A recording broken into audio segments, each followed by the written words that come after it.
Hey, what's going on, everybody? Welcome back to the channel. This video, we are looking at the Week 10 NFL Draftkings and Fanduel picks for the Sunday slate.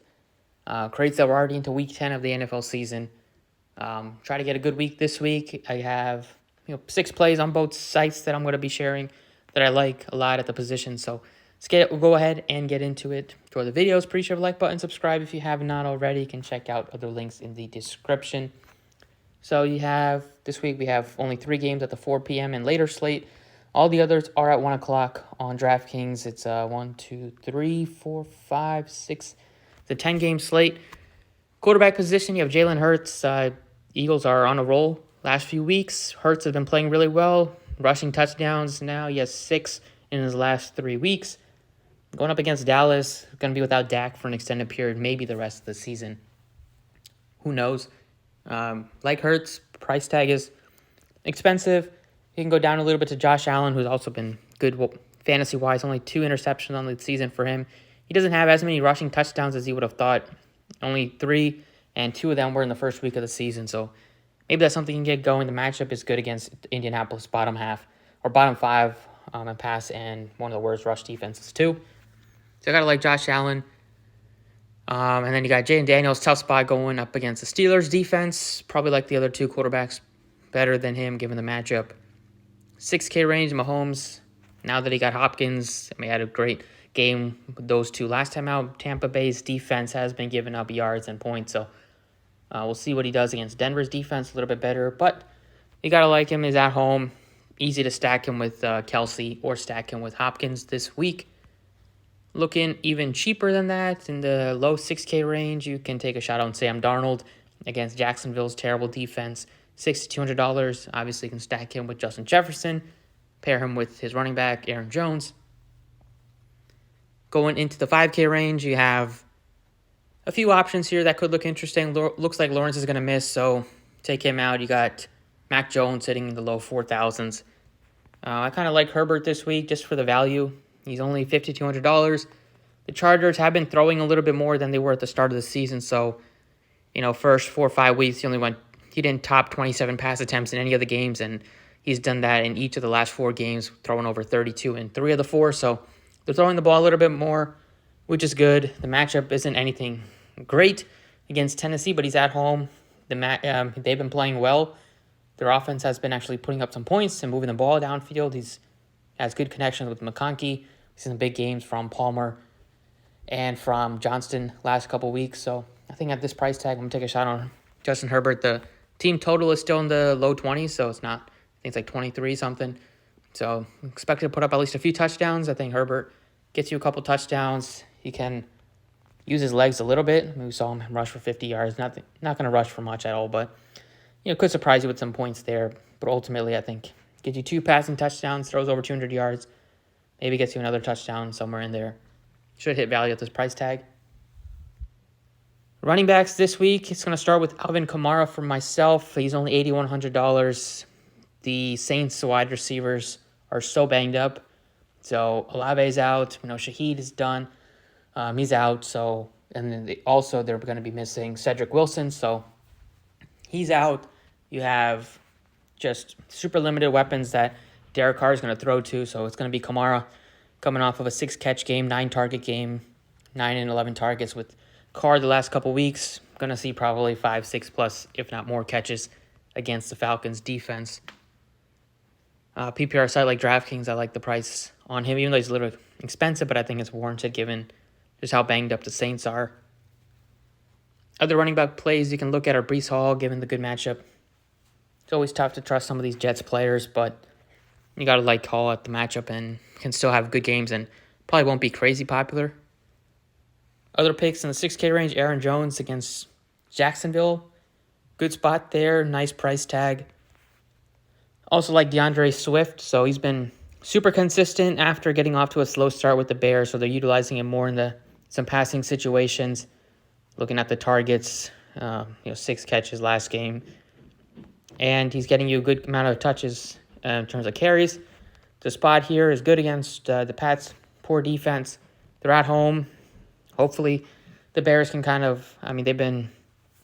offense has been up and down. It's kind of like a rookie quarterback. That's going to happen.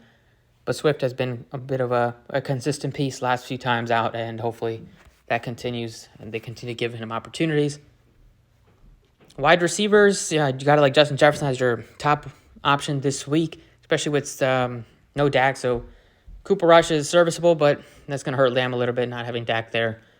The Eagles, they're probably going to be up by, you expect them to be winning this game, maybe leading comfortably double digits, so maybe they don't throw much. 7K range, don't have a ton of interest in those options. 6K range, we have a good amount of picks you can look to, some questionable tags here. But I like Josh Downs at $6,200. No Michael Pittman for the Colts. Flacco's the quarterback, so that's going to mean good amount of targets for Josh Downs. Middle of the pack matchup here. It's at home, which is good. And it gives you big upside. Flacco likes to take some shots with him, and not having Pittman is going to lead to more opportunities for Downs. Also, right at another cheap one is going to be DeAndre Hopkins. He's only $5,300, so 2 touchdown game. Played about 60% of snaps last week. 9 targets. Maybe see that come up a little bit more into the high 60s or low 70s in terms of snap counts. Mahomes finally has a number one weapon to look to, and Hopkins is, looking to continue to build off of that big performance last week. He's not super old. I think he's in his low 30s right now, so he's still got a few years left as a wide receiver that can make some big plays still, and he definitely can win those 50-50 balls and those jump ball situations. So at this price tag, it might be a little bit tough to pass on him. And then at tight end, we have a lot of good options. Looks like a spot that I'm going to be paying up at tight end this week. You have Kelsey, Kittle, and both. All three have really good upsides. McBride is sandwiched in between there. He's fine too. He's probably my 4th option in terms of the expensive ones. You wanted to go cheap. Taysom Hill is going to get opportunities for the Saints. Give you carries, give you some catches too. Maybe throws a couple passes. And then you have Disley at 31, another value you could look to. But I'm going to go with George Kittle. Great spot here. Tampa Bay's defense has been bad against the pass. Losing Ayuk just means more opportunities for Kittle. And he's been having one of his best seasons as a tight end. 6 touchdowns, super high yardage games, consistently getting you good targets. I like this price tag. The matchup is great. So those are the picks that I like on DraftKings. Defense-wise, might be a spot to pay up to. At defense, you got the Chargers against a turnover-prone team and quarterback in Rudolph. You have the Vikings facing off against Mac Jones, and their defense has been super talented. So you got to like the Vikings defense this week. And then looking at some values, maybe look to the Jets. At 29, Cardinals offense up and down. You need a punt. Take a shot on the Pats if you're not playing Swift. Or the Jags, I'd say, could be a couple value defenses to look at. But that's what I got on DraftKings for this Sunday slate. On Fanduel, some similar picks here. I just went with K-Dot at tight end because Kittle's $8,000, so tough to get to him. On DraftKings, Kittle, Kelsey, and Otten are all similarly priced. And then Kelsey's $7K, so I'll save $600, go to K-Dot, and is going to get probably 10 to plus targets again, just with how thin the Bucs are with their weapons. Hopkins, $6,000, super good value on FanDuel. Like Josh Downs, $71. Price tag is still good given some of the other guys in his price range and the upside that he's going to have without Michael Pittman. And then running backs, you have a lot of good running backs that are priced similarly. Some guys are priced probably where they shouldn't be. Taking a shot on Breece Hall at 82, given that matchup there. And then Alvin Kamara should probably be one of the more expensive running backs. But you get him over $1,000 cheaper than Barkley. And then McCaffrey should be back, but probably going to be super limited. It could be limited. I'm more expecting to play a ton of snaps his first week back. And then at quarterback, I still like the price savings that you can get from a Justin Herbert at $6,900.